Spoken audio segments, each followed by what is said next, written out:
வணக்கம். இன்று நிலையாமை அதிகாரத்தின் அடுத்த அதிகாரமான துறவு என்ற அதிகாரத்தை நாம் காணலாம்.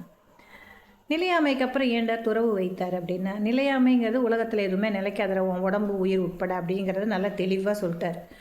அப்படி நிலையாமல் இருக்கிறதுக்கு போய் நீ எதுக்கு ஆசைப்பட்டு கஷ்டப்பட்டு வருத்தப்பட்டு உன்னை நீயே வருத்தி கொள்ளுகிறாய்? அதெல்லாம் இல்லாமல் இருக்கணும்னா அழகாக நீ துறவரம் போ. துறவு மேற்கொள்ள முடியுமா? அதெல்லாம் முடியாது. இயல்பான மனிதர்களுக்கு எல்லா விதமான ஆசைகளும் இச்சைகளும் உணர்வுகளும் இருக்கும். அப்போ தான் அவன் மனுஷனாக இருக்க முடியும்.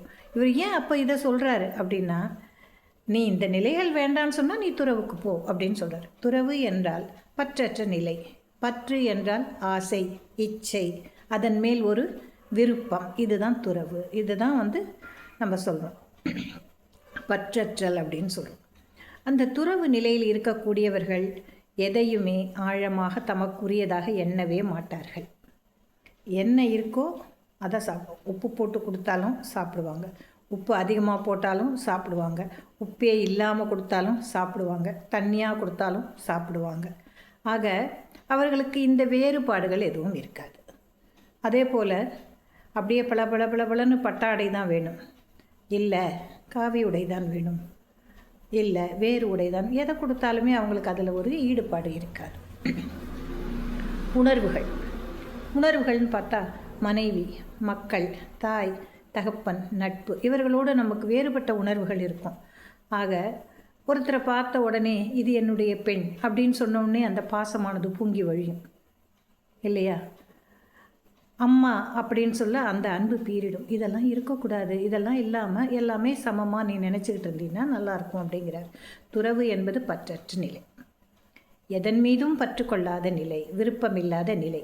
இதை பற்றி 10 குறட்பாக்களாக அவர் தெளிவுபடுத்தி நமக்கு கூறுகிறார். அதனால் நீங்கள் எல்லாரும் துறவரம் மேற்கொள்ளுங்கள்னு சொல்லலை, அந்த நிலை மேலான நிலை என்பதை நமக்கு புரிய வைக்கிறார், அவ்வளவுதான். யாதெனின் நீக்கியான் நோதல் அதனின் இளன். யாதெனின் நீக்கியான் நோதல் அதனின் இளன். எந்த ஒரு பொருளை ஒருவன் வேண்டாம் என்று ஒதுக்கிவிட்டானோ அதன் பிறகு அந்த பொருள் அவனுக்கு எந்த விதமான மாற்றத்தையும் கொடுக்காது, தேவை இருக்காது.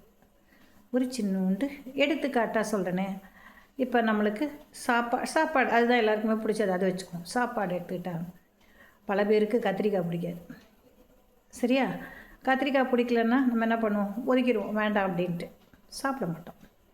அந்த கத்திரிக்காயை வீட்டில் பலவிதமான வெரைட்டியாக செஞ்சு என்ன தான் எல்லோரும் சாப்பிட்டாங்கன்னாலும் நம்ம அதில் போய் எனக்கு கொஞ்சம் கொடுன்னு கேட்போமான்னா கேட்க மாட்டோம். ஏன்னா நம்மளே என்ன பண்ணியிருக்கோம்? அதை தூக்கி போட்டோம், வேண்டான்னு. இதுதான் பற்றற்ற நிலை, அதாவது சின்ன பற்று, குட்டியோண்டு. இது போலத்தான் பெரிய விஷயங்களுக்கும். ஆக ஒருவன் எந்தெந்த பொருட்களை வேண்டாம் என்று ஒதுக்கி வைத்து அதன் மேல் பற்று இல்லாமல், ஆசை இல்லாமல், விருப்பம் இல்லாமல் இருக்கிறானோ அந்த பொருட்கள் எப்படி இருந்தாலும் அவனுக்கு அதனால் எந்த விதமான பாதிப்பும் ஏற்படாது என்பதுதான் இந்த குறள் கூறும் கருத்தாகும்.